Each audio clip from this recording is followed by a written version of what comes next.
They laughed at her inheritance, a worthless wooden box, while they took millions, until she opened it and found the evidence that would destroy them all. Now she's the one they'll beg for mercy.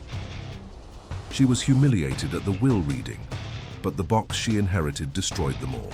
On the day of the will reading, while her cousins toasted to mansions, stocks, and the millions they deserved, Leah Collins stood at the back of the room, holding only a cracked wooden box that the lawyer placed in her hand without a second glance. "This is all your grandmother left you," he said, trying to sound neutral. Her cousins laughed out loud. Her aunt shook her head, murmuring, "Well, those who weren't around don't get anything." Leah didn't argue. She didn't cry. She didn't beg. She just held the box as if it weren't trash, but also not exactly a gift. That afternoon, she walked out of the family home carrying the little box everyone had ridiculed. 6 months later, the same people who laughed at her sat at the same table, pale, silent, waiting for Leah. This time there was no champagne.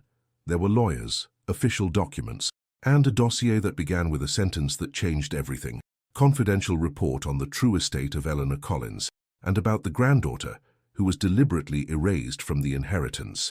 Now, Leah was no longer the one who got an empty box. She was the only person in that room who knew who really owned everything, and had enough evidence to bring the entire family to their knees. Leah Collins's story was always told by others, never by her. To the family, she was the distant niece, the one who inherited nothing, the one who only came back out of interest. But nobody in that room that day knew what had really happened over the last 20 years. The forced separation, the letters that never arrived, the documents that mysteriously disappeared, and the silence about her relationship with her grandmother, Eleanor Collins, the true founder of an empire the entire family pretended to understand. Today's video isn't just about a disputed inheritance. It's about family manipulation, carefully constructed lies, and the price paid by someone who grew up believing she had no value. When Leah opened the small wooden box, she didn't find money or jewels. She found something far more powerful, a clue, a starting point that would lead her to dismantle a web of secrets that had sustained the Collins name for decades. The audience came for an inheritance story. They'll stay to discover how a humiliated woman became the only one capable of destroying an entire legacy and rebuilding her own. Keywords: family betrayal, manipulation, forced separation, hidden love, stolen childhood. Leah Collins wasn't always invisible. There was a time, before the exile, before the lies, before the systematic erasure, when she was Eleanor Collins' favorite person in the world. The memories lived in fragments. Sunday afternoons in the sunroom, Eleanor's hands teaching her to embroider patterns that told stories, the smell of lavender sachets her grandmother tucked into her coat pockets, the laughter that echoed through the estate when it was just the two of them, conspirators in joy. Eleanor Collins was a woman of steel wrapped in silk. She built Collins Industries from nothing, turning a small textile operation into a manufacturing empire that employed thousands. But to Leah, she was simply Nana, the woman who remembered every story, who listened without judgment, who saw potential where others saw only a quiet child. "You have my eyes," Eleanor would say, tracing a finger along Leah's cheekbone, "and you'll have my fire when you need it." But Margaret Collins, Eleanor's daughter-in-law and Leah's aunt, saw something else entirely, a threat. Margaret had married into the Collins name 25 years ago, bringing nothing but ambition and a talent for subtle cruelty. She watched Eleanor's affection for Leah with narrowing eyes, calculating the inheritance mathematics with every hug, every private conversation, every hour they spent together. The sabotage started small, a missed birthday invitation. "Oh, we must have sent it to the wrong address." A family dinner where Leah's chair was somehow forgotten. "We didn't realize you were coming, dear." Whispers that followed Leah through family gatherings like smoke. Her mother was always unstable. "The girl is too attached. Eleanor indulges her too much." Margaret's masterpiece began the summer Leah turned 16. Eleanor had been teaching Leah about the business, not in formal lessons, but in the way of women who understand that power requires preparation. They walked through factories together, Eleanor explaining supply chains and labor relations with the same warmth she brought to everything. "One day," Eleanor said during one of those walks, "you'll need to understand not just how things work, but who makes them work. Remember the names, Leah, remember the people." Margaret was watching from her car that day. She made a call. 2 weeks later, Leah's mother, Eleanor's daughter, broken by years of addiction and manipulation, appeared at the estate in crisis. The story that emerged was chaos, debts, danger, threats from unnamed people. Leah needed to leave immediately, they said, for her own safety. Eleanor resisted. Leah heard the argument from upstairs, her grandmother's voice cracking with fury and fear. "She's manipulating you," Eleanor said. "Can't you see? This is Margaret's doing." "You always see conspiracy," her daughter sobbed. "For once, just let me protect my own child." The decision was made in Leah's absence, by adults who claimed to know better. She left that night with a suitcase and a promise from Eleanor whispered at the door, "I will find you, I will write. Don't forget who you are." Leah waited for those letters. They never came. What she didn't know, what she wouldn't discover until she opened that wooden box years later, was that Eleanor sent 47 letters over the next 3 years. Margaret intercepted every single one. In their place, she composed responses on Leah's behalf. Cold, distant letters that suggested a granddaughter who had moved on, who wanted nothing to do with the family business or childhood memories. Eleanor, reading these forgeries in her study, felt her heart calcify with grief. By the time Leah turned 18 and tried to reconnect, Eleanor's assistant, newly hired by Margaret, said Mrs. Collins was too ill for visitors and preferred to remember Leah as she was. The lie was perfect because it was cruel. It made absence sound like mercy. Leah stopped trying. She built a life in Boston, working 2 jobs, studying at night, carrying the weight of rejection like a stone in her chest. She told herself that her grandmother had forgotten her, that maybe she'd imagined the depth of their connection, that she'd been, after all, just one of many grandchildren. She never knew that Eleanor spent those years trying to find her, hiring investigators, demanding answers from a family that smiled and lied and waited for the old woman to die.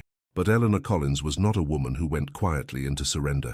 In her final year, as cancer hollowed her body but left her mind sharp as ever, she began building something else, a trap, a revelation, a reckoning. She started with a wooden box, small enough to seem insignificant, old enough to appear sentimental, empty enough to invite ridicule, and inside it, she placed the first thread of truth. The last time Leah saw her grandmother alive was through a window at the funeral. She wasn't invited inside. Margaret had made certain of that, citing family only, as if Leah had somehow stopped belonging. Leah stood in the rain watching the service through glass and remembered the last thing Eleanor had ever said to her directly, that night before she left. "When they tell you who you are, remember, I know better." At the time, Leah thought it was comfort. Only now, standing in her apartment with a wooden box in her hands, did she realize it was a warning. Keywords: inheritance drama, family cruelty, public shame, silent dignity, social hierarchy. The Collins family estate lawyer's office smelled of old leather and older money. Leah arrived exactly on time, dressed in the only black dress she owned. Simple, store-bought, unremarkable. She'd debated coming at all. The invitation had been formal and cold. "Your presence is requested for the reading of Eleanor Collins' last will and testament." She came because some part of her needed to say goodbye, even if the goodbye was to a relationship everyone else claimed never existed. The conference room was already full when she entered. Cousin Derek, Margaret's oldest son, all Harvard arrogance and inherited entitlement, sprawled in a chair at the head of the table like he owned it already. Beside him sat his sister Victoria, whose engagement ring probably cost more than Leah's annual salary. 3 other cousins clustered near the windows, laughing about something on someone's phone. Margaret Collins sat in Eleanor's chair. The symbolism wasn't subtle. "Leah," Margaret said, her voice dripping with false warmth. "How unexpected. I didn't think you'd come." "I was invited," Leah said quietly. Of course, of course." Margaret's smile was a knife wrapped in silk. Family is family after all, even when it's distant family. Victoria snorted into her champagne. Yes, they'd brought champagne to a will reading. The lawyer, Richard Westbrook, entered with a leather portfolio and an expression of practiced neutrality. He was 60-something, grey-templed, and looked like he'd spent 30 years watching families destroy themselves over money. "Thank you all for coming," he began. "Mrs. Collins left very specific instructions." "Can we speed this up?" Derek interrupted, checking his watch. "Some of us have actual responsibilities." Westbrook's jaw tightened, but he continued. "The estate of Eleanor Collins is valued at approximately $87 million, including property, stocks, and business holdings in Collins Industries. The room erupted in barely contained excitement. "As I was saying," Westbrook said, raising his voice slightly, "Mrs. Collins made several bequests." He read through them methodically. Derek received the Manhattan penthouse and $20 million in liquid assets. Victoria got the summer home in the Hamptons and $15 million. The other cousins received similar parcels. Properties, investments, carefully calculated distributions. Margaret received controlling interest in Collins Industries and the family estate. Each announcement brought applause, hugs, phone calls to spouses. The champagne flowed. They toasted Eleanor's memory and their good fortune in the same breath, as if she'd done them all a personal favor by dying. Leah sat in a chair by the door watching the performance. "And finally," Westbrook said, his voice growing quieter, "to Leah Collins." The room fell silent. Then someone giggled. Westbrook reached into his portfolio and withdrew a small wooden box. It looked ancient, the corners cracked, the finish worn. He crossed the room and placed it in Leah's hands without meeting her eyes. "This is all your grandmother left you," he said, and something in his tone made Leah look up sharply. But his face was neutral again, professional. "That's it," Derek laughed. "A fucking box." "Derek, language," Margaret chided, but she was smiling. "Though I must say I'm surprised Eleanor left anything at all. Leah was never really present." "What's in it?" Victoria asked, leaning forward with predatory curiosity. Leah didn't open it. Something about the moment felt too raw, too exposed. "Probably old jewelry," one of the younger cousins said. "Or like vintage buttons or something grandmas collect." "Maybe it's empty," Derek suggested. "Like a metaphor." They all laughed at that. "Leah," Margaret said, her voice taking on a quality of false concern, "I hope you understand. Eleanor made these decisions when she was quite clear-minded. Those who weren't around, who didn't contribute to the family, who disappeared for years without explanation." She trailed off, letting the implication hang. The narrative had been set. Leah had abandoned Eleanor, and Eleanor had responded accordingly. It was elegant in its simplicity and horrifying in its completeness. Leah stood, holding the box carefully. "Where are you going?" Margaret asked. "We're about to have lunch. Surely you'll join us to celebrate." "I don't think so," Leah said quietly. "Don't be bitter, cousin," Derek said, swirling his champagne. "Not everyone can be a winner." Leah walked toward the door. As she passed Westbrook, he did something strange. His hand twitched just slightly toward the box. His eyes met hers for half a second, and in them she saw something that looked like desperation, or apology, or both. "Ms. Collins," he said, barely above a whisper, "your grandmother was very specific about that box. Very specific." Margaret was talking loudly again, commanding attention, making plans for dinner, discussing the estate with her children. Nobody noticed Westbrook slip a business card into Leah's free hand. On the back, in handwriting that wasn't his, were 3 words, "Open it alone." Leah left the office to the sound of laughter and celebration, walking out into the autumn afternoon carrying a box that weighed almost nothing, and somehow everything at once. Behind her, the Collins family raised their glasses to their inheritance. They had no idea they were celebrating the very thing that would destroy them. And Richard Westbrook returned to his seat, closed the leather portfolio with steady hands, and did what he'd done for 6 months. He waited, because Eleanor Collins had left him very specific instructions about what to do when the real will reading began. Keywords, hidden clues, grandmother's message, encrypted truth, investigative discovery, inheritance mystery. Leah waited 3 days before opening the box. She placed it on her kitchen table in the Boston apartment she shared with 2 roommates, and she stared at it during meals, during coffee, during the sleepless hours when memory and grief mixed into something unbearable. The box was perhaps 8 inches long, 6 inches wide, 4 inches deep. The wood was dark cherry, worn smooth by time and hands. On the lid, carved in delicate script, were initials, E.C. and L.C. Eleanor Collins and Leah Collins. Her grandmother had made this, or commissioned it. Either way, it was personal. On the 3rd night, Leah locked her bedroom door, set the box on her bed, and took a breath that felt like prayer. The lid opened with a soft creak. Inside, nestled in faded velvet, were objects that made no immediate sense. A folded letter, yellowed with age, covered in symbols that weren't quite letters. A USB drive, outdated, the kind from 10 years ago.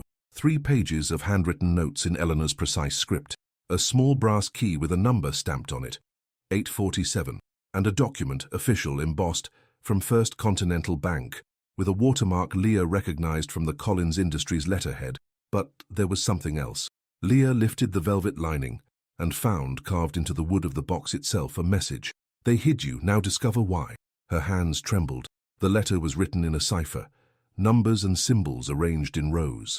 But Eleanor's handwritten notes provided a key, a substitution cipher based on dates that mattered: birthdays, anniversaries, the day they'd first walked through the factory together. It took Leah 4 hours to decode. When she finished, the letter read, "My dearest Leah, if you're reading this, I am gone, and they have done what I feared. They have tried to erase you entirely. I wrote you 47 letters. Did you receive even one? I hired investigators to find you. Did they ever reach you?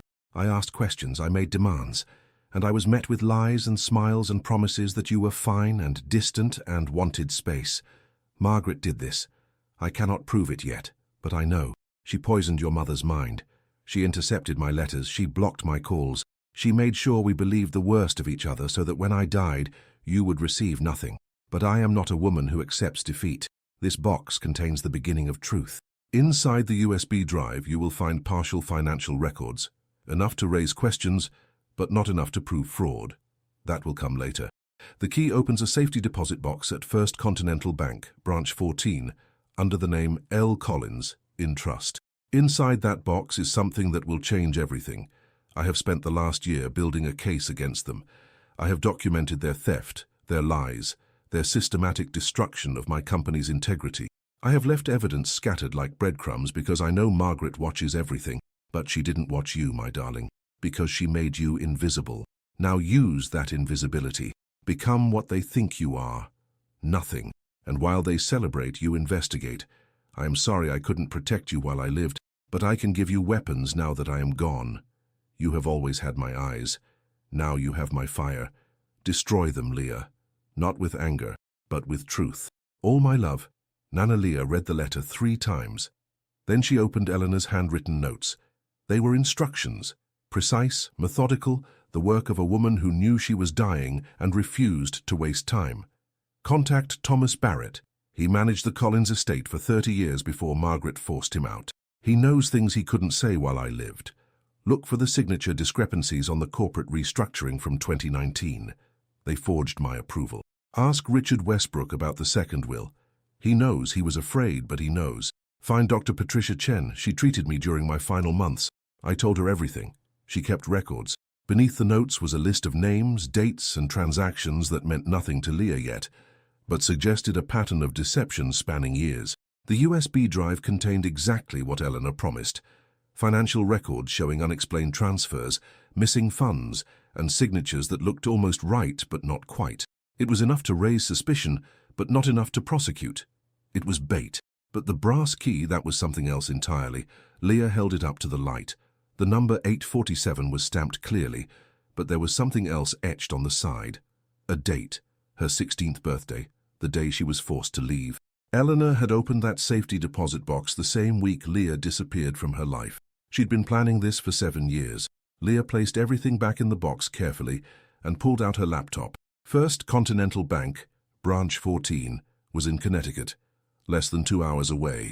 But before she drove there, before she unlocked whatever Eleanor had hidden, she needed to understand the full scope of what had been taken from her. She opened the coded letter again and read the postscript she'd nearly missed.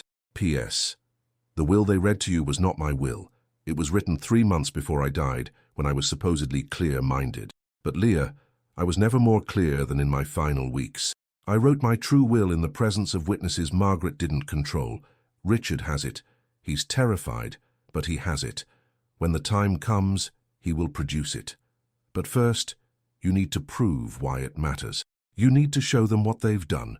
Only then will justice mean anything. Leah closed the laptop.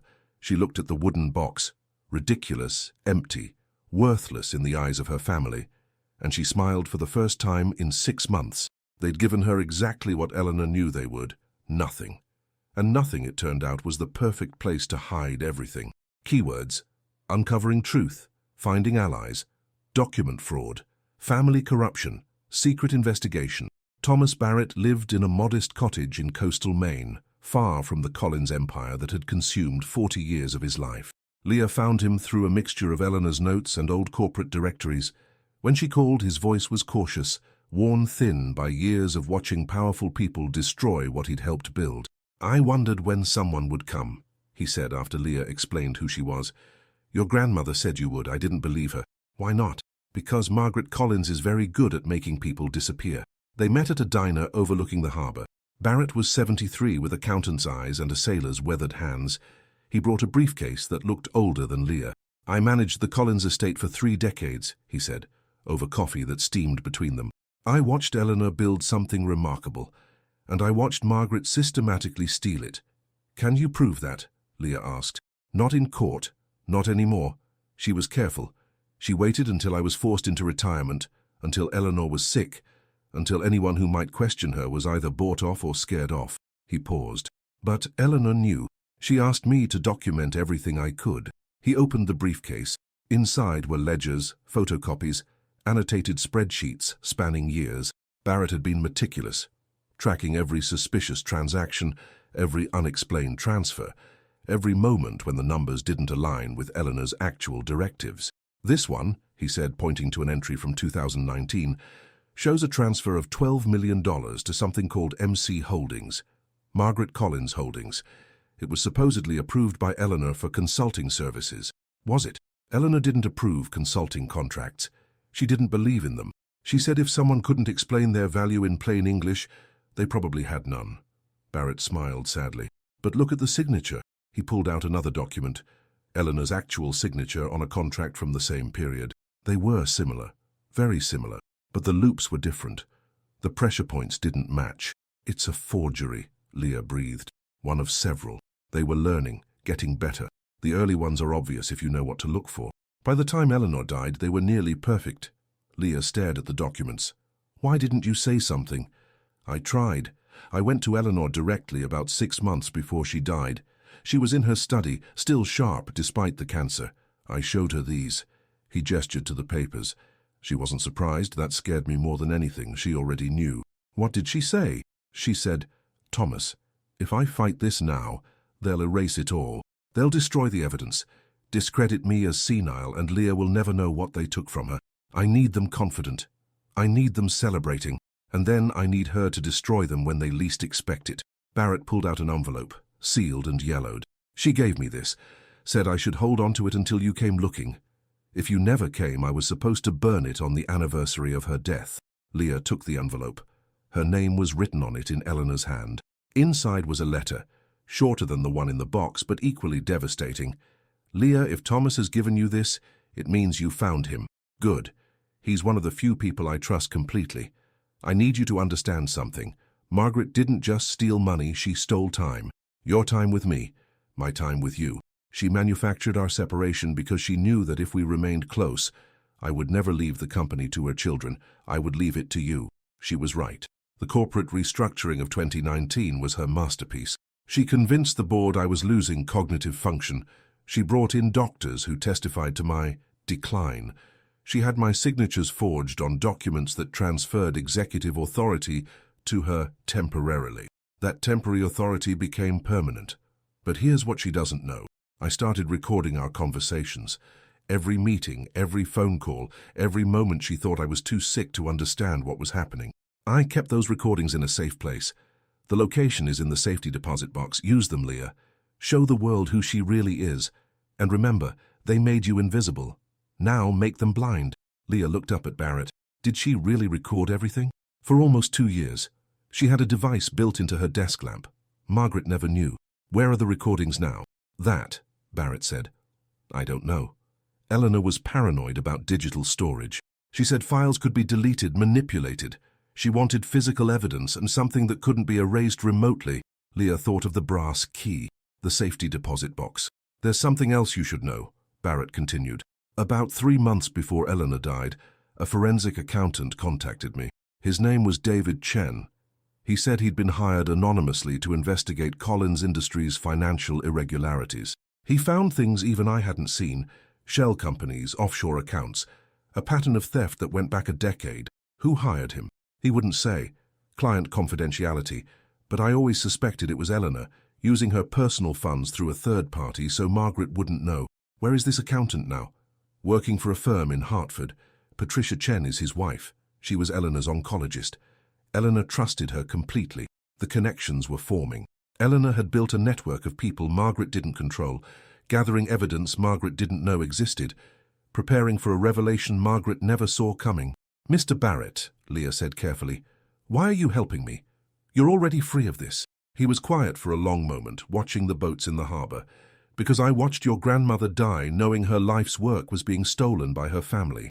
Because I watched her make calls trying to reach you that were mysteriously never completed. Because I'm 73 years old, and I'd like to see one truly honest thing happen before I go." He met her eyes. "And because Eleanor Collins was the finest person I ever worked for, and you're her legacy, not them." He reached back into his briefcase and pulled out one more envelope. This was sealed the day Eleanor died. She left it with me with explicit instructions.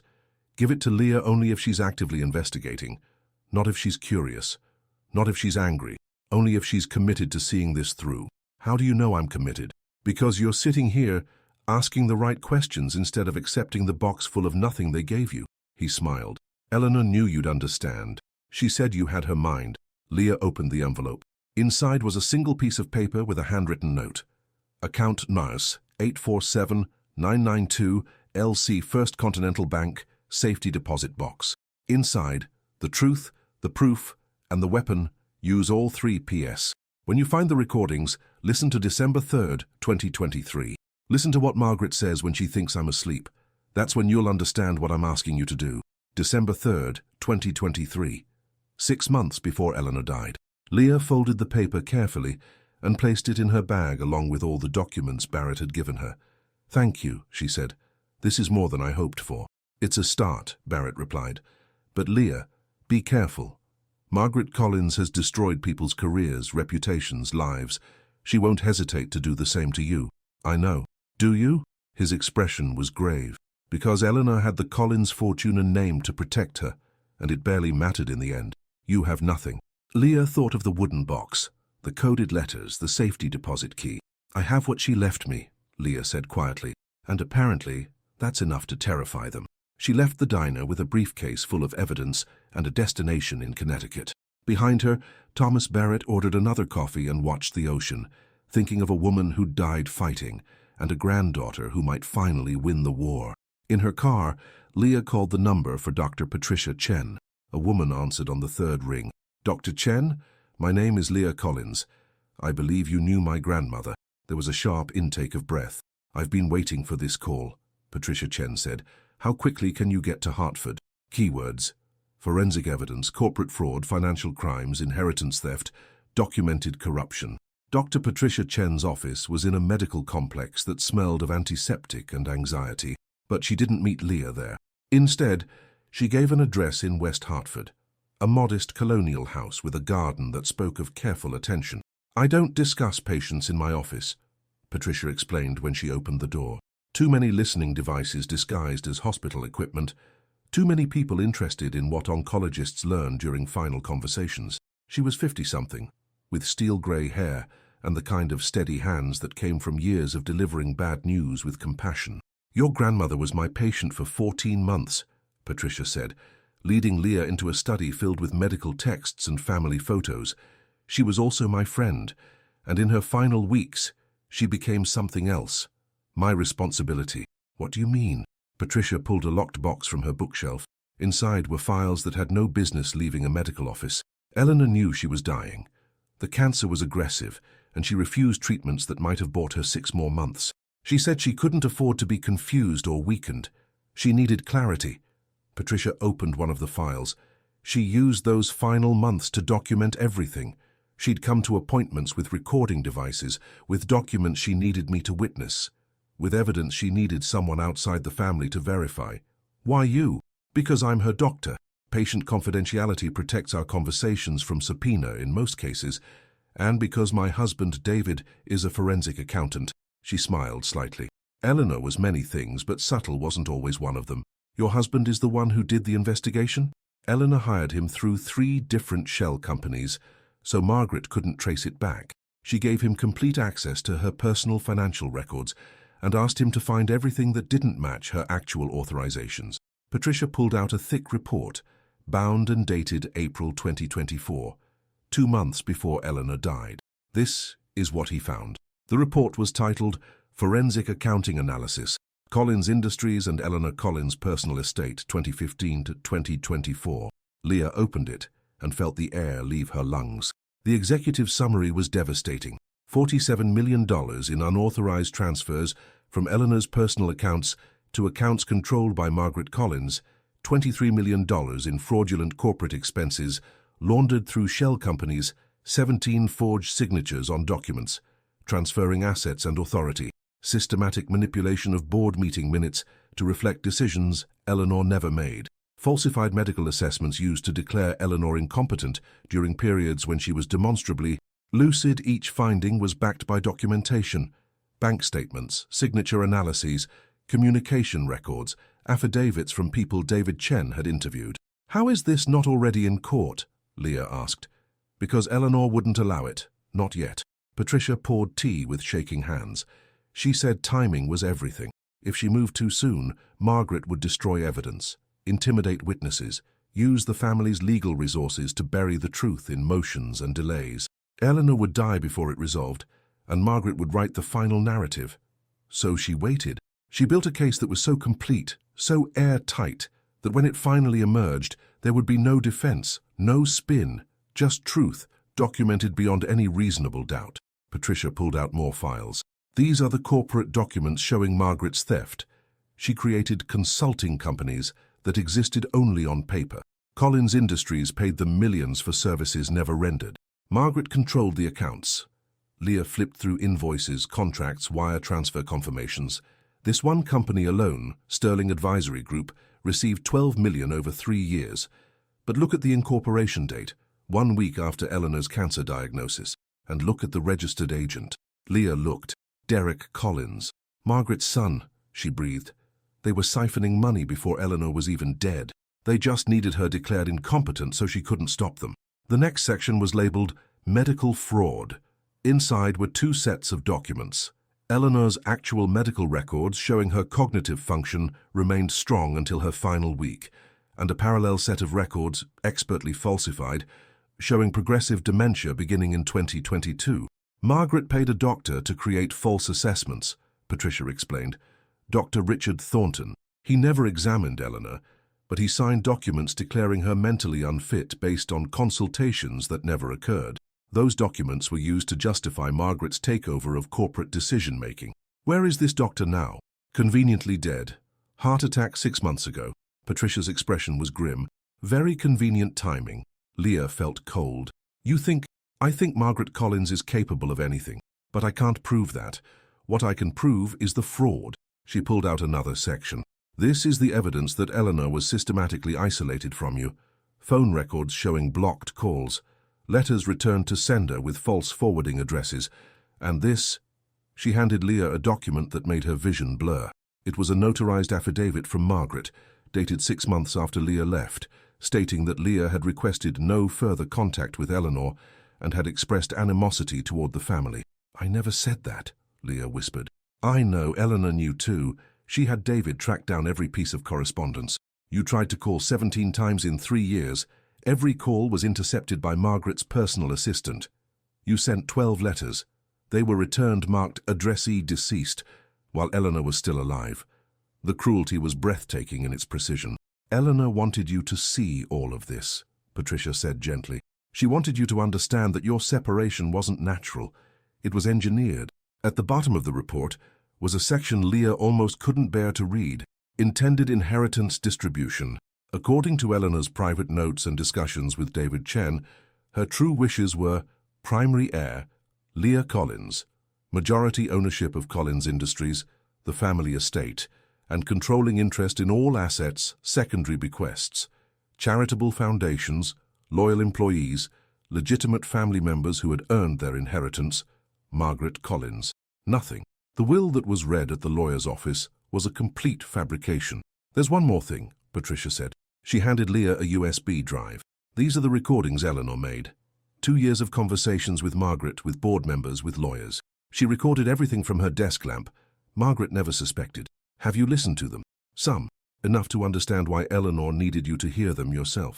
Patricia's eyes were bright with unshed tears.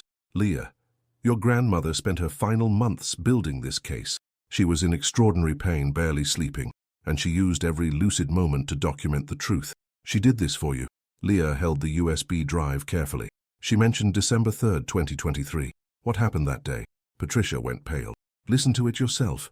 It's the moment Eleanor understood what Margaret was truly capable of, and it's when she decided that exposing the theft wasn't enough. She needed to destroy Margaret completely. What does that mean? It means your grandmother left you more than evidence. She left you a declaration of war, and she gave you every weapon you'd need to win it. Patricia walked to a safe built into her wall and withdrew one final envelope, thick, sealed with red wax stamped with Eleanor's initials. She made me promise not to give you this until you'd seen everything else, until you understood the full scope. She handed it to Leah. This is her final message to you. Open it when you're ready to finish what she started. Leah left Patricia Chen's house carrying a report that proved systematic fraud, recordings that would destroy reputations, and an envelope that felt like holding fire. In her car, she sat in silence, staring at the sealed envelope. She wasn't ready to open it yet. First, she needed to hear December 3rd. She drove to a hotel in Hartford, checked in under a false name, and opened her laptop. The audio file was labeled simply 12/3/23 Office Conversation MCEC. Leah plugged in headphones and pressed play. Eleanor's voice came first, weak but unmistakable. I'm tired, Margaret. Let me rest. Of course, Mother. Margaret's voice was syrupy with false concern. I just need you to sign these documents first. Simple estate management, nothing important. What documents? Just paperwork. The lawyers are so tedious about details. There was the sound of papers rustling. Then Eleanor's voice sharper. This transfers the Connecticut property to you. Temporarily, just for tax purposes. I'm dying, Margaret. There's nothing temporary about it. Silence. Then Margaret's voice, colder. You're not as confused as people think, are you? No, that's unfortunate. The sweetness was completely gone now, because it would be easier if you were. Easier for everyone. Easier for you to steal from me, you mean? Margaret laughed. Actually laughed. Steal? I'm protecting what should have been mine from the beginning. You built this empire on my husband's family name. I built it with my hands and mind. Your husband contributed nothing but his last name and his alcoholism. And yet you'd leave it all to that pathetic girl? Leah? Margaret's voice dripped with contempt. She abandoned you, Mother. She didn't even come to your birthday, because you made sure she didn't know about it. Another silence, longer this time. Then Margaret's voice, so soft it was almost a whisper. Prove it. I will. I've been documenting everything, Margaret. Every forged signature, every stolen dollar, every lie you told to keep Leah away from me. Who would believe you? You're a dying woman with cancer in her brain. The cancer is in my bones, not my brain. But I appreciate you rehearsing that lie. It confirms what I've suspected. The sound of a chair scraping. Margaret moving closer. Listen to me carefully, Eleanor. You have two choices. You sign over authority to me willingly, with documents that show you were competent and agreeable, and I let you die in peace. Or you fight me, and I make your final months a living hell. I'll have you declared incompetent. I'll move you to a facility. I'll make sure every moment you have left is spent in a room with people who don't know your name. You would do that to your mother-in-law. You were never my mother. You were an obstacle. Eleanor's laugh was bitter. There it is, finally, the truth. The truth is that you built this family's fortune, and now I'm taking it, because that's how the world works. The strong take from the weak. And you're weak now, Eleanor. You're dying. Yes, Eleanor said softly. I am. But weakness isn't the same as defeat. What's that supposed to mean? It means I've spent 6 months preparing for this moment. It means every word you just said was recorded. It means you've already lost, Margaret. You just don't know it yet. The audio captured the sound of something crashing. Margaret throwing papers, maybe. You're bluffing. Am I? Check the lamp on my desk. The one you never paid attention to because you thought I was too stupid to understand modern technology. Silence. Then footsteps. Then Margaret's voice shaking with fury. You recorded me. I recorded everything, every conversation, every threat, every moment you thought I was too weak or too confused to understand what you were doing to me, to my company, to my granddaughter. I'll destroy them. They're not here, dear. They're somewhere safe. Somewhere you'll never find them until it's too late. Eleanor coughed, the sound wet and painful. "Now get out of my room. I'm tired of looking at you." The recording ended. Leah sat in the hotel room, tears streaming down her face. Her grandmother had known. She'd known everything, and she'd fought back the only way she could, by building a case so perfect that when it finally emerged, there would be no escape. Leah opened the sealed envelope Patricia had given her. Inside was a letter in Eleanor's handwriting, shaky now, written during her final week. "My beloved Leah, if you're reading this, you've seen the evidence. You've heard the recordings. You understand what they did to us. Now I need you to finish it. In the safety deposit box, you'll find my true will. It's dated, witnessed, and irrefutable. Richard Westbrook has a sealed copy. He's been afraid, but he's honest. When you're ready, he'll present it. But here's what you need to know. The will alone won't be enough. Margaret will fight. She'll claim fraud, dementia, coercion. She'll hire lawyers who'll bury the truth in motions for years. That's why you need to destroy her first. Use the recordings. Use the forensic report. Go to the board. Go to the press. Show them who she really is. Not just a thief. A woman who would torment a dying woman for money. Who would separate a grandmother from her granddaughter out of pure greed.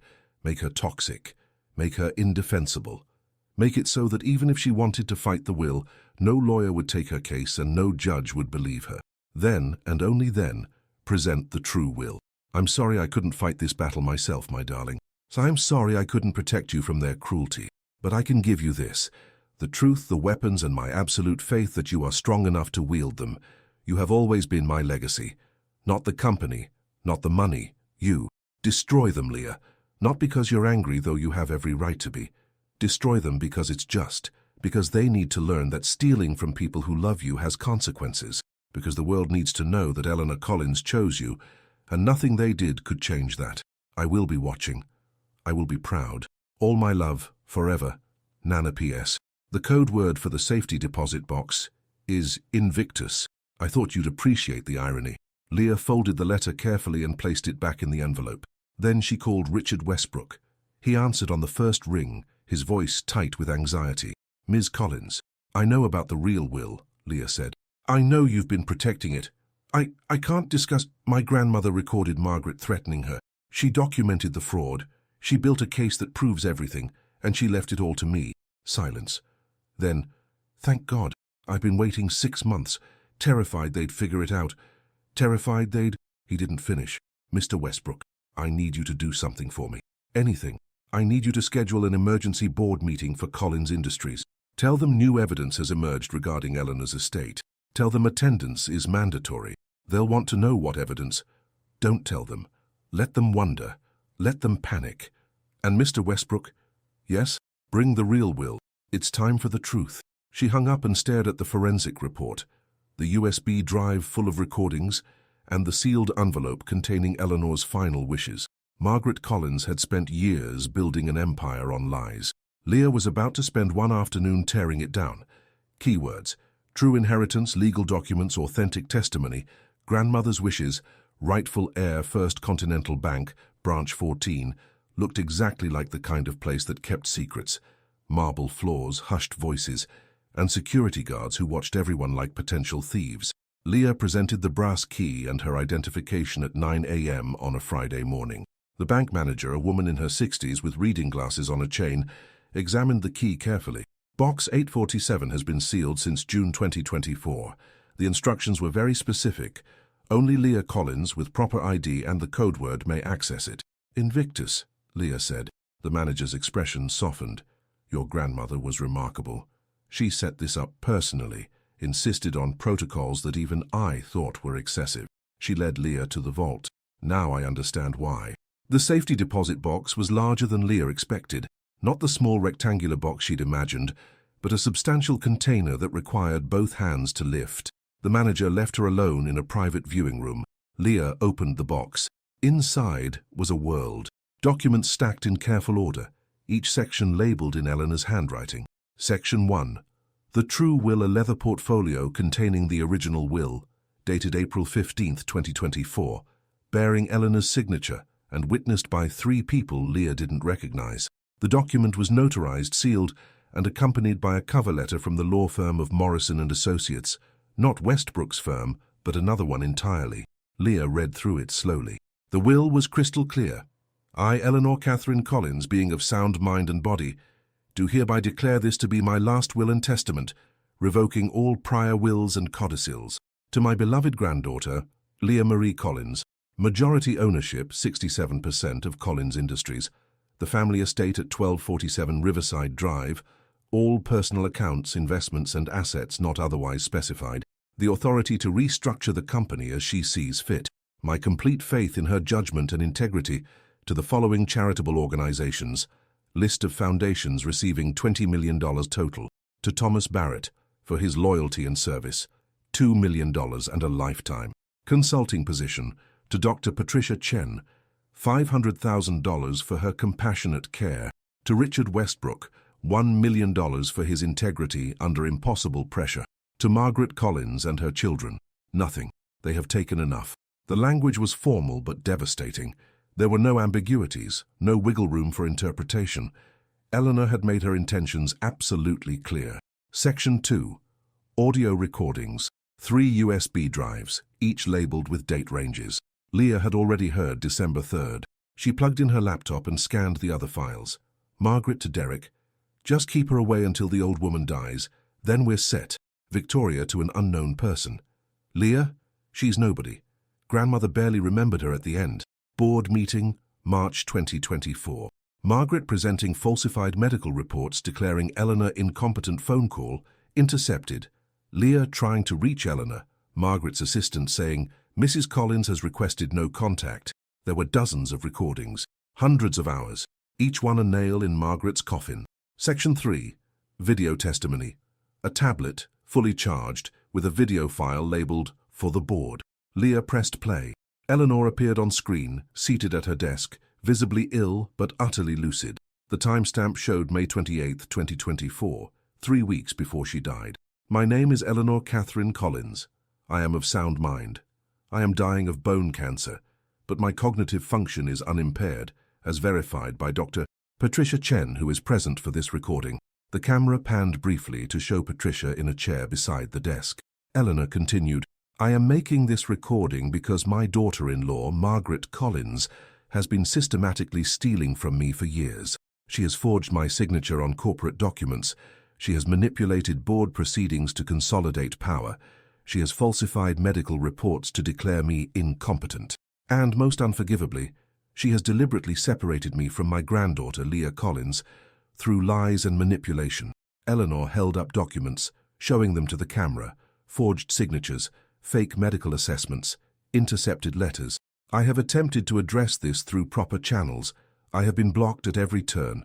Margaret controls the board. She controls the corporate lawyers. She has spent years positioning herself to inherit everything the moment I die. Eleanor leaned forward, her eyes fierce despite her frailty. So I'm doing what she never expected. I'm ensuring that when I die, she inherits nothing. Not because I'm bitter, but because allowing her to profit from fraud would be a betrayal of everything I built, everything I stand for. She paused, coughing, then continued. This recording, along with all supporting documentation, is being held in secure locations. Copies have been given to my attorney Morrison, to my forensic accountant David Chen, and to my granddaughter Leah Collins. If you are watching this, it means Leah has presented this evidence to you. I ask you to honor my actual wishes, not the fabricated will Margaret has prepared. I ask you to remember that Collins Industries was built on integrity, and it should be passed to someone who shares that value. Eleanor looked directly at the camera, and Leah could swear she was looking right at her. Leah, if you're watching this, I'm sorry I couldn't tell you in person. I'm sorry for all the time we lost, but I need you to know that every single day we were apart, I was fighting to find you, and when I finally understood what Margaret had done, I made a choice. I chose to use my final months building a case that would not only restore your inheritance, but would also protect you from ever being erased again. Tears tracked down Eleanor's gaunt cheeks. You are my legacy. Not the money, not the company. You. Your kindness, your strength, your integrity. Everything I hope to pass on, you already have. The inheritance is just a tool. Use it wisely. Use it well. And remember that I loved you more than anything I ever built. The video ended. Leah sat in the viewing room, crying so hard she couldn't breathe. Section 4. Legal brief. A comprehensive document prepared by Morrison and Associates outlining the fraud, the evidence, and the legal strategy for challenging the false will and prosecuting Margaret for theft, forgery, and elder abuse. The brief was thorough, anticipating every possible defense and counter-move. Morrison had clearly spent months preparing for the legal war that was coming. Section 5. Sealed letters. Individual letters addressed to board members, long-time employees, and people Leah didn't know. Each one personal, explaining Eleanor's true wishes and asking them to support Leah when the time came. At the bottom of the box was one more letter, sealed in an envelope that read, "Open on the day you confront them." Leah placed everything carefully back in the box, except for the true will and one USB drive containing the most damaging recordings. She had what she needed. She called Richard Westbrook from the bank parking lot. "The board meeting," she said without preamble. "When?" 3 days, Monday at 10 a.m. They're nervous. They know something's wrong. But Margaret's been controlling the narrative, telling them this is probably just a disgruntled relative making noise. Good.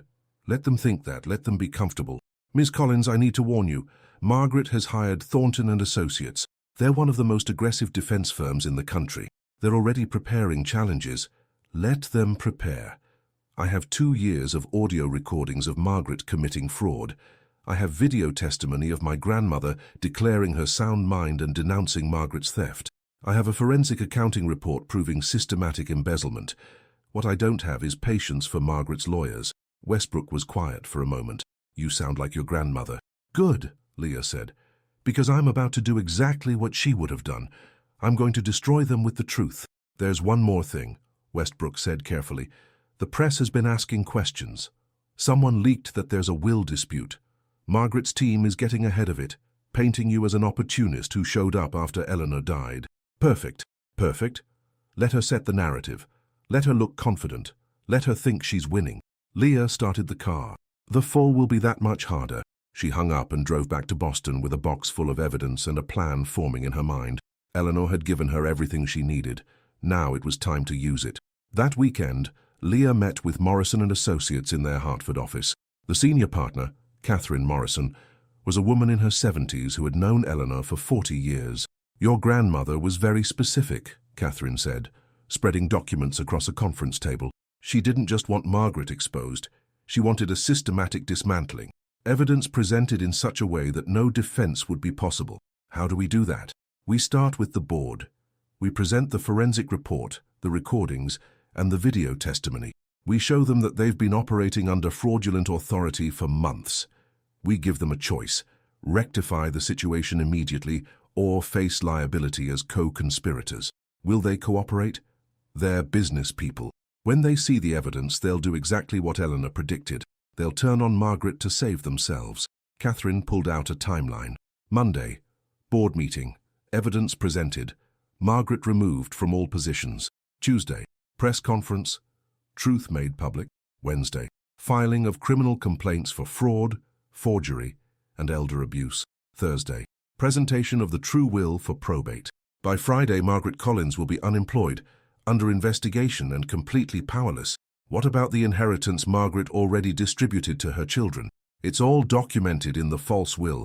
Once that will is nullified, all distributions are void. We'll petition the court to freeze those assets immediately and initiate recovery proceedings. Leah looked at the timeline. 5 days to dismantle 20 years of careful theft. "Eleanor planned all of this?" she asked. "Down to the press conference talking points," Catherine confirmed. She knew exactly how Margaret would respond to every move. She'd been watching her steal for years. She understood the patterns. "This isn't just a legal strategy, Leah. It's a prosecution," Eleanor wrote from her deathbed. Why didn't she do this before she died? Timing. If she moved too soon, Margaret would destroy evidence, intimidate witnesses, use the Collins legal resources to delay everything for years. Eleanor would die before resolution, and Margaret would spin the narrative. But this way, Catherine gestured to the evidence spread across the table. With you as the plaintiff, with Eleanor's video testimony, with forensic proof of fraud, Margaret can't hide. She can't delay. She can't win. Leah picked up the sealed envelope labeled, "Open on the day you confront them." "Can I open this now?" "That's your decision. Eleanor left it to your judgment." Leah broke the seal. Inside was a short letter. "Leah, if you're reading this, it means the moment has come. You're about to walk into a room full of people who underestimated you, who erased you, who thought you'd simply disappear. Remember this. You are not asking for anything. You are not requesting their approval or understanding. You are informing them of what will happen. You are Eleanor Collins' granddaughter. You have my strength, my will, and my absolute refusal to let cruelty go unanswered. Walk in like you own the place. Because you do. I love you. I believe in you. Now go finish this. Leah folded the letter and placed it in her bag. Monday morning, she would walk into that boardroom, and she would burn Margaret Collins' empire to the ground using nothing but the truth. Keywords: corporate panic, power shift, desperate measures, family dissolution, mounting pressure. The rumors started on Saturday. Derek Collins received a call from his personal attorney, warning that irregularities in the Collins estate were being reviewed by outside counsel. Victoria got a similar call from her financial advisor, concerned about the status of her inheritance. By Sunday evening, Margaret's phone was ringing constantly, board members asking careful questions, investors hearing whispers about fraud investigations, journalists requesting comment on allegations regarding the late Eleanor Collins' estate. Margaret, sitting in the study that had once been Eleanor's, felt the first tremor of genuine fear. She called Richard Westbrook at midnight. "What have you done?" she demanded. "I've scheduled the board meeting you authorized," he said calmly. "New evidence has emerged regarding Mrs. Collins' estate. The board needs to review it." "What evidence?" "That will be presented tomorrow." "Richard, I've known you for 15 years. We've worked together on dozens of estates. Tell me what's happening." There was a long pause. Then, "I'm sorry, Margaret. I truly am. But I can't help you with this one." He hung up. Margaret immediately called her lawyer, Marcus Thornton, senior partner at Thornton and Associates. "They're moving against us," she said. "The granddaughter. She has something." "We expected this," Thornton said smoothly. "Disgruntled relatives always make noise. We'll crush it in probate court, drag it out for years. By the time it's resolved, you'll have already distributed assets, spent money, made it so complicated to unwind that—" "Marcus, you're not listening. Westbrook is scared. I've never heard him scared before." For the first time, Thornton's voice lost its casual confidence. What could she possibly have? Eleanor was dying, confused. Eleanor was never confused. That was the story we sold. Silence on the other end of the line. "Margaret," Thornton said carefully, "tell me you have documentation proving Eleanor's incompetence. Tell me you didn't proceed without proper medical certification." "We have medical reports." "From Dr. Thornton?" "Yes." "Who's dead?" "He had a heart attack." "How convenient."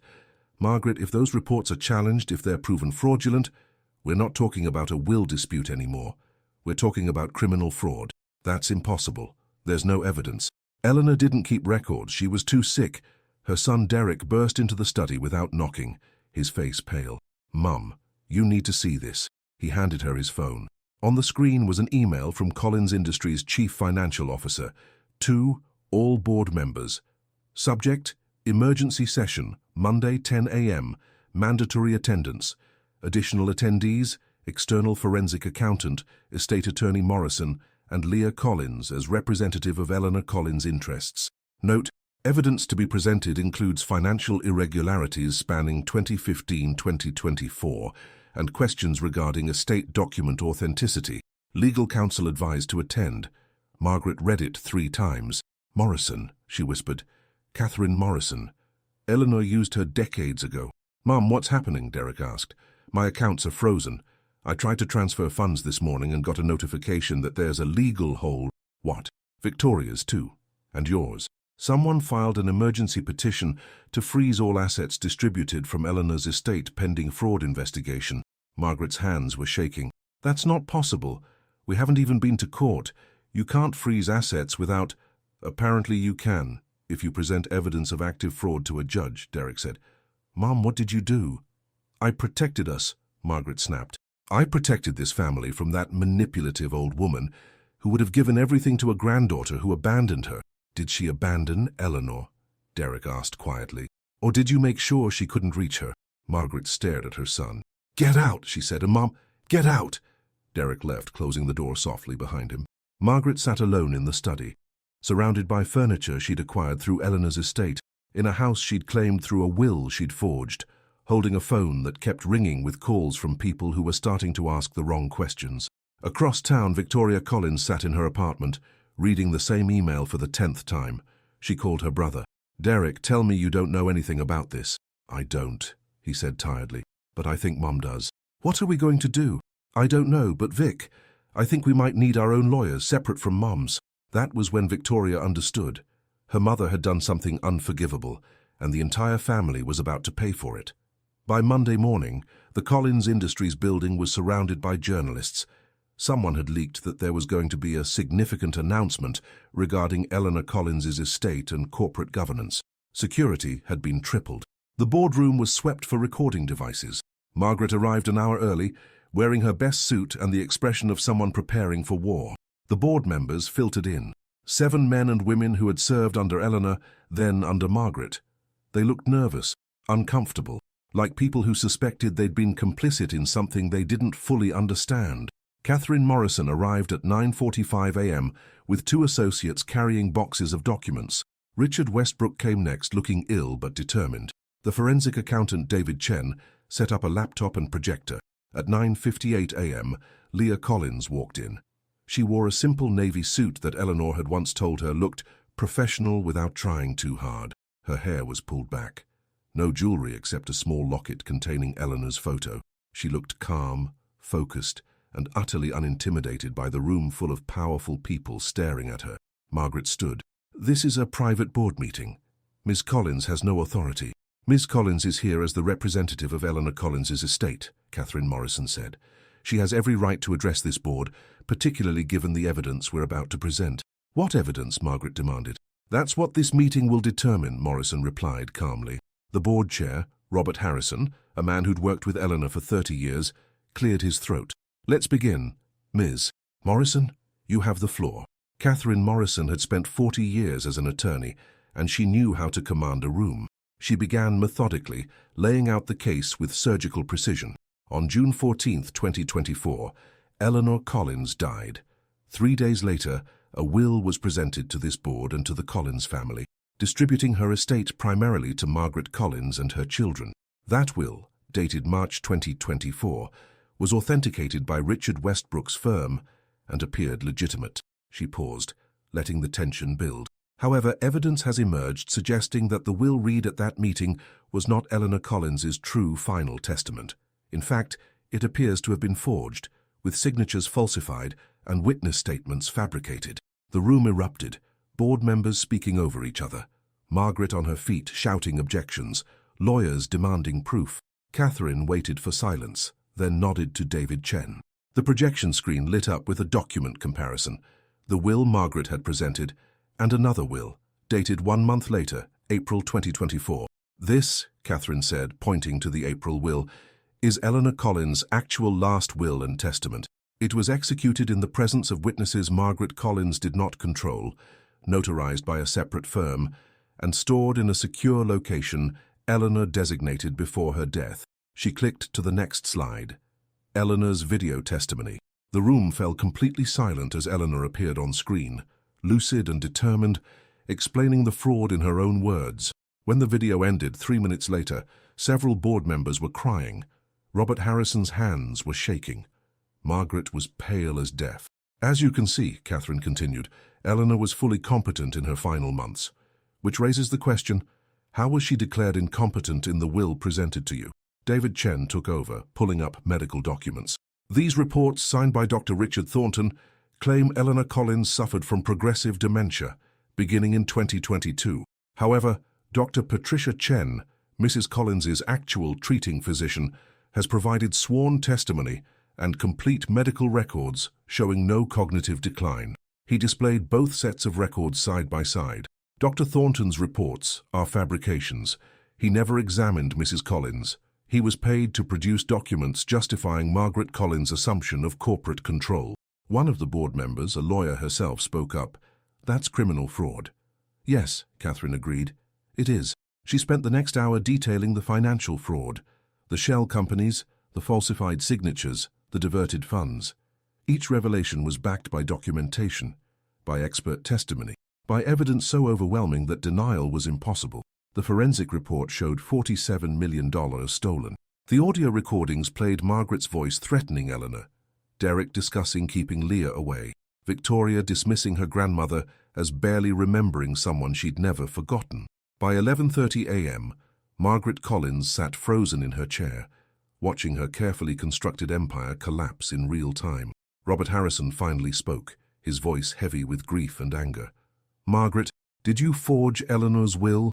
"No," Margaret said. "This is a conspiracy. That woman," she pointed at Leah, "wasn't even around. She has no proof of—" "I have Eleanor's voice," Leah said quietly. It was the first time she'd spoken. Every head turned. "I have her words, recorded in private, explaining exactly what you did. I have her instructions, her love, and her absolute certainty that you would try to erase me from her life and from her legacy." She stood and walked to the head of the table, placing a small wooden box in front of Margaret. "You gave me this. You laughed at me for getting a worthless box while you took millions." Leah opened it, showing the empty interior. "But this box contained everything Eleanor needed me to find, every clue, every document, every piece of evidence that proves you're a thief and a liar." Margaret stared at the box like it was a venomous snake. "The board needs to vote," Robert Harrison said. "All in favor of removing Margaret Collins from all positions within Collins Industries effective immediately, and recognizing Leah Collins as Eleanor's rightful heir pending legal confirmation. Raise your hand." 7 hands went up, unanimous except for Margaret. "You're making a mistake," Margaret said, her voice shaking. "I built this company. I managed it when Eleanor was too sick." "You stole from a dying woman," Robert said. "And you're done." Security was called. Margaret was escorted from the building she'd controlled for 2 years, past journalists shouting questions, into a car that drove her away from the empire she'd tried to steal. Inside the boardroom, Leah stood at the window, watching her leave. Catherine Morrison came to stand beside her. "Your grandmother would be proud." "I haven't finished yet," Leah said softly. "What do you mean?" "I mean Margaret still has the house. She still has accounts we haven't found. She still thinks she can fight this." Leah turned to face the board. "I want to file criminal charges, all of them. Fraud, forgery, elder abuse, theft. I want investigators going through every account, every transaction, every lie. And I want the world to know what she did." Robert Harrison nodded slowly. "Then that's what we'll do." Keywords: public exposure, press conference, truth unveiled, justice delivered, media confrontation. The press conference was scheduled for Tuesday at noon. Catherine Morrison's firm handled the logistics, a conference room in downtown Hartford, seating for 50 journalists, and a live stream that would reach millions. Leah spent Monday night preparing, running through the statement Catherine had drafted, trying to control the emotions that threatened to overwhelm her every time she thought about facing cameras. "You don't have to do this," Patricia Chen said, sitting beside her in the hotel room. "We have enough evidence to prosecute without a public statement." "Eleanor wanted the truth public," Leah replied. "She wanted people to know what Margaret did, not just legally, but morally.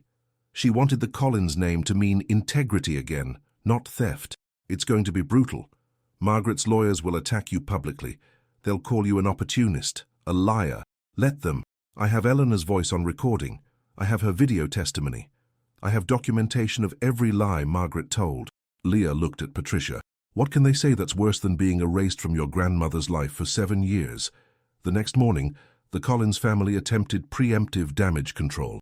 Margaret's lawyer held his own press conference at 9 a.m., standing in front of the Collins Industries building with carefully prepared talking points. "My client, Margaret Collins, vehemently denies all allegations. This is a coordinated attack by a family member who had no relationship with Eleanor Collins and who has fabricated evidence to steal an inheritance she never earned. We will vigorously defend Mrs. Collins' reputation and will pursue all legal remedies against those making false accusations." The performance was polished, aggressive, and completely undermined by the fact that half the questions shouted by journalists were about the board's decision to remove Margaret from all positions. "No comment on internal corporate matters," the lawyer kept repeating. By the time Leah's press conference began at noon, the narrative was already shifting. The conference room was packed. Cameras lined the back wall. Journalists filled every seat, many with notebooks already full of rumors, leaks, and speculation. Catherine Morrison began by reading a prepared statement outlining the legal facts: the forged will, the falsified medical records, the documented theft. Then she stepped aside. "Leah Collins will now make a statement. She will not be taking questions immediately, but a full dossier of evidence will be provided to all media outlets after this conference. Leah walked to the podium. She'd barely slept. Her hands were shaking, but when she spoke, her voice was steady. My name is Leah Collins. I am the granddaughter of Eleanor Collins, founder of Collins Industries. 7 years ago, I was separated from my grandmother under false pretenses. I was told she didn't want contact with me. I was led to believe I'd been forgotten. She paused, looking at the cameras. That was a lie. Eleanor Collins never forgot me. She sent me 47 letters that I never received. She tried to call me 17 times. She hired investigators to find me when my family blocked her access. She spent the last year of her life documenting systematic fraud committed by people she trusted, people who stole her money and her company while she was dying of cancer. The room was utterly silent. On June 17, 2024, I attended the reading of what I was told was my grandmother's will. I was given a small wooden box while my cousins inherited millions, and I was mocked for receiving nothing. But that box contained something more valuable than money. It contained the truth. Leah held up the box for the cameras. Inside were clues that led me to discover my grandmother's true will, her video testimony recorded 3 weeks before she died, and comprehensive evidence of fraud committed by Margaret Collins and her children. She nodded to the technician, and Eleanor's video testimony began playing on screens throughout the room. Journalists watched in stunned silence as a dying woman calmly explained how her family had betrayed her. When the video ended, Leah continued, Margaret Collins forged my grandmother's will. She falsified medical records to declare Eleanor incompetent. She stole $47 million through shell companies and fraudulent transfers. And she deliberately destroyed my relationship with my grandmother because she knew Eleanor intended to leave the company to me. Someone shouted a question. Catherine Morrison raised a hand for silence. Most importantly, Leah said, I want people to understand what this is really about. It's not about money or corporate control. It's about a woman who spent her life building something meaningful, and about the people who tried to steal it while she was too weak to fight back. It's about manipulation, cruelty, and the price of family betrayal. She held up another document. This is Eleanor Collins's true will, dated April 15th, 2024. In it, she leaves the majority of her estate to me with specific instructions about how the company should be managed and what values it should uphold. She also leaves detailed explanations for why Margaret Collins and her children receive nothing. Leah's voice broke slightly.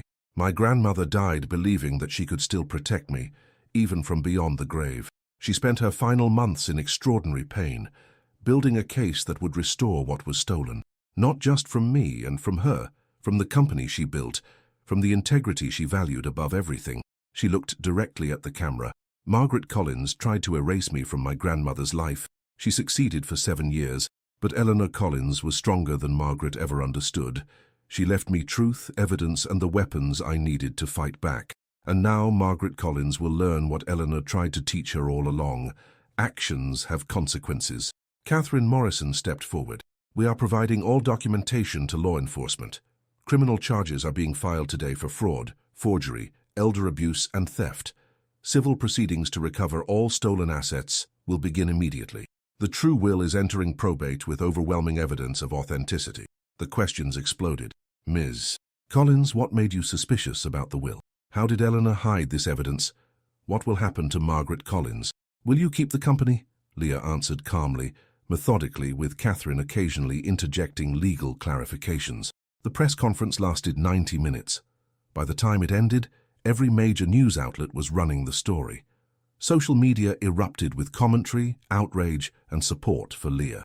The hashtag #Justice for Eleanor trended worldwide within hours. Margaret's lawyer attempted a rebuttal that evening, but his talking points sounded hollow against the video of Eleanor calmly explaining the fraud in her own words. By Wednesday morning, Margaret Collins was facing criminal investigations from 3 different agencies. Her accounts were frozen, her lawyers were scrambling, and the court of public opinion had rendered its verdict. Guilty. Derek Collins issued a statement through his attorney. I had no knowledge of my mother's actions. I am cooperating fully with investigators and am deeply sorry for any pain caused to Leah Collins and to my grandmother's memory. Victoria released a similar statement, adding, I believed the will was legitimate. I did not participate in any fraud. I will return all inherited assets immediately. By Thursday, Margaret Collins sat in an empty house.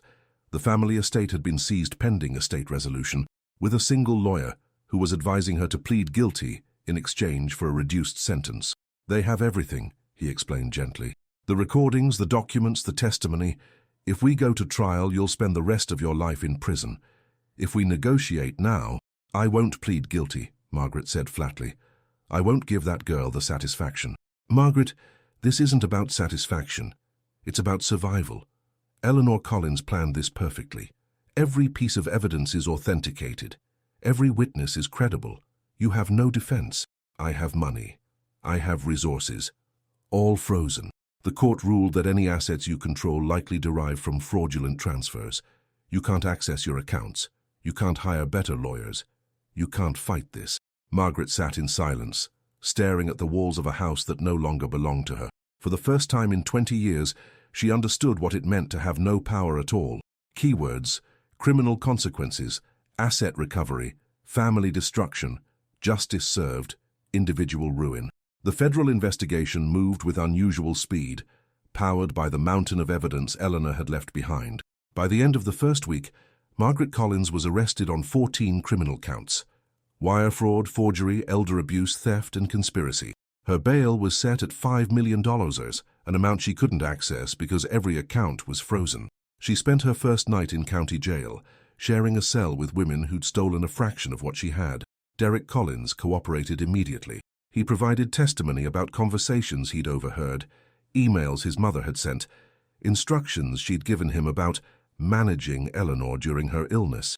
"She told me grandmother was confused," he said in his deposition, his voice hollow. "She said we needed to make decisions for her, that it was cruel to burden her with business matters. I believed her.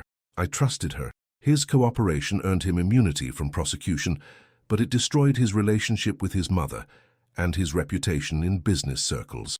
Companies that had once courted him now refused his calls. The Harvard Alumni Network politely declined his membership renewal. Derek Collins, who had grown up believing he was entitled to an empire, found himself unemployed and unemployable at 32. Victoria fared slightly better. Her cooperation included providing access to accounts and returning all inherited assets: the Hamptons property, the stocks, the artwork. She'd spent almost none of it, paralyzed by guilt once she understood what her mother had done. "I didn't know," she told investigators. "I swear I didn't know grandmother wanted to reach Leah. Mom said Leah had abandoned us, that she only came back when she heard grandmother was dying. I believed it because it was easier than questioning." Victoria moved to California, changed her name and started working at a non-profit. She wrote Leah a letter apologizing, knowing it would never be enough, but needing to try anyway. Leah read the letter once and filed it away. Forgiveness wasn't something she was ready to consider. The other cousins, the ones who'd laughed at the will reading, who'd toasted their inheritances while mocking Leah, found their lives quietly unraveling. Their inherited assets were seized and returned to the estate. Their association with the Collins family fraud became a stain they couldn't wash away. One by one, they issued apologetic statements, returned assets, and faded from public view. But Margaret Collins refused to break. At her arraignment, she pleaded not guilty to all charges. Her public defender, the only lawyer she could afford now, advised strongly against trial. "They have you on tape threatening Eleanor," he explained. "They have forensic evidence of fraud. They have your own son testifying against you. If we go to trial, the jury will see all of it. You'll be convicted on every count." "I want a trial," Margaret said coldly. "I want to face that girl in court." "Why? What possible defense do you have?" "I'll tell them the truth. Eleanor was manipulative, controlling, and vindictive. She turned her granddaughter against the family and fabricated evidence because she was dying and wanted revenge." The lawyer stared at her. "Margaret, Eleanor is on video explaining the fraud. She's lucid, detailed, and backed by documentation. No jury will believe she fabricated all of this while dying of cancer. Then I'll lose, but I won't let them say I surrendered." The trial began 3 months later. It was a media spectacle. Every major outlet covered it. The courtroom was packed with journalists, former employees, and people who'd followed the story and wanted to see justice served. Leah attended every day, sitting in the front row with Catherine Morrison. She watched Margaret take the stand and claim she'd done nothing wrong. She listened to Derek's testimony, to Victoria's tearful admissions, to Thomas Barrett explaining how he'd tried to warn Eleanor years ago. She saw the jury's faces as Eleanor's video testimony played, watched them respond to a dying woman's calm explanation of systematic betrayal. The prosecution took 2 weeks to present their case. The defense took 3 days and had no meaningful rebuttal. The jury deliberated for 4 hours, guilty on all counts. At sentencing, the judge addressed Margaret directly. "Mrs. Collins, you stole from a dying woman who had shown you nothing but generosity. You forged legal documents to defraud your family. You falsified medical records to justify your theft, and perhaps most cruelly, you deliberately separated a grandmother from her granddaughter out of pure greed." I have read Eleanor Collins's testimony, I have reviewed the evidence, and I have never seen a clearer case of calculated, remorseless exploitation of a vulnerable victim. Margaret stood motionless, her face a mask. "I hereby sentence you to 15 years in federal prison, with restitution to be paid in full from any assets you may ever acquire. You will also be permanently barred from serving in any corporate governance role and from managing any estate or trust." The gavel fell. Margaret Collins, who had spent 20 years positioning herself as the matriarch of a dynasty, was led out of the courtroom in handcuffs. She looked at Leah once as she passed. Leah met her eyes without flinching. "You should have just loved her," Leah said quietly. "That's all she wanted from any of you." Margaret turned away and was gone. Keywords: redemption, transformation, honoring memory, rebuilding integrity, grandmother's triumph. Collins Industries headquarters looked the same as it had when Eleanor founded it 40 years ago. At least from the outside. Inside, Leah had spent 6 months transforming everything. The first thing she did was remove every trace of Margaret's influence. The shell companies were dissolved, the fraudulent contracts were terminated, and the board was restructured with people Eleanor had trusted. Thomas Barrett came out of retirement as chief financial advisor. Patricia Chen joined the board as ethics oversight. Catherine Morrison became general counsel. Robert Harrison remained as chairman, telling Leah, "Your grandmother would want someone who remembers what she built to help you protect it." The second thing Leah did was audit everything. Every contract, every expense, every decision made in the last 5 years. Where there was fraud, she prosecuted. Where there was incompetence, she restructured. Where there was loyalty and integrity, she rewarded it. "Your grandmother built this company on the principle that people matter," Robert told her during one of their weekly meetings. "Not just profits, but the people who make the products, who work the lines, who believe in what they're creating." "Then that's what we'll restore," Leah said. She implemented profit-sharing programs for factory workers. She created advancement pathways for people without degrees but with skills. She invested in safety upgrades, environmental sustainability, and community programs. She also established the Eleanor Collins Foundation, funded with $20 million from the estate, dedicated to helping young people who'd been separated from family members through manipulation or abuse. Reunification services, legal advocacy and support for grandparents raising grandchildren, Leah explained at the foundation's launch. "Because what happened to Eleanor and me happens to thousands of families. And it shouldn't." The media, which had covered the trial so intensely, now followed Leah's transformation of Collins Industries with equal fascination. "The granddaughter who inherited nothing and changed everything," one profile was titled. "From Humiliation to Vindication, How Leah Collins is Redefining Family Legacy," read another. But Leah did her best to avoid the spotlight. She gave interviews only when they served the foundation or the company. She focused on work, on rebuilding, on proving that Eleanor's faith in her had been justified. 6 months after the trial, on what would have been Eleanor's 78th birthday, Leah visited the cemetery. She brought the wooden box, the one that had contained everything and nothing. She sat beside Eleanor's grave for a long time, not speaking, just being present in a way she hadn't been allowed to be for 7 years. Finally, she spoke. "I did what you asked. I finished it. Margaret is in prison. The company is restored. The truth is public. Everyone knows what you knew all along, that I didn't abandon you, that you never forgot me, that love and truth are stronger than lies and greed." She placed the wooden box on the grave. "You left me this because you knew I'd understand, that I'd see beyond what they saw, that I'd recognize it not as nothing, but as everything." She touched the carved initials, EC and LC. "I'm leaving it here because I don't need it anymore. I have what you really gave me. Your strength, your integrity, and your absolute certainty that I was worth fighting for." The sun broke through the clouds, warming the spring afternoon. "The company is doing well," We're implementing everything you dreamed of. Fair wages, sustainable practices, community investment. People tell me I'm changing corporate culture. I tell them I'm just doing what Eleanor Collins would have done. She wiped her eyes. I met someone. His name is James. He's a teacher. You would have liked him. He's kind, and he makes me laugh. And he doesn't care about the money or the company. He just cares about me. We're taking it slow. But Nana, I think you'd approve. A bird landed on Eleanor's headstone, tilted its head and flew away. I'm happy. Despite everything, despite the years we lost, I'm building a life you would be proud of. And every day, I try to honor your memory by being the person you believed I was. She stood, touching the headstone one more time. Thank you for fighting for me. Thank you for seeing who I really was when everyone else was telling me I was nothing. Thank you for loving me enough to spend your last months building a case that would destroy the people who hurt us. She paused, then smiled. And thank you for the box. It was perfect. As Leah walked back to her car, she passed families visiting graves, people bringing flowers, children running between headstones, while parents called them back. Life continuing, memories honored, love persisting beyond death. She drove back to the Collins Industries building, where a meeting waited. They were discussing expansion into renewable energy, Eleanor's old dream that Margaret had shelved for being unprofitable. In the conference room, the same board that had once served Margaret now served Eleanor's vision, guided by the granddaughter everyone had underestimated. Leah opened her laptop and pulled up the notes Eleanor had left about sustainability initiatives.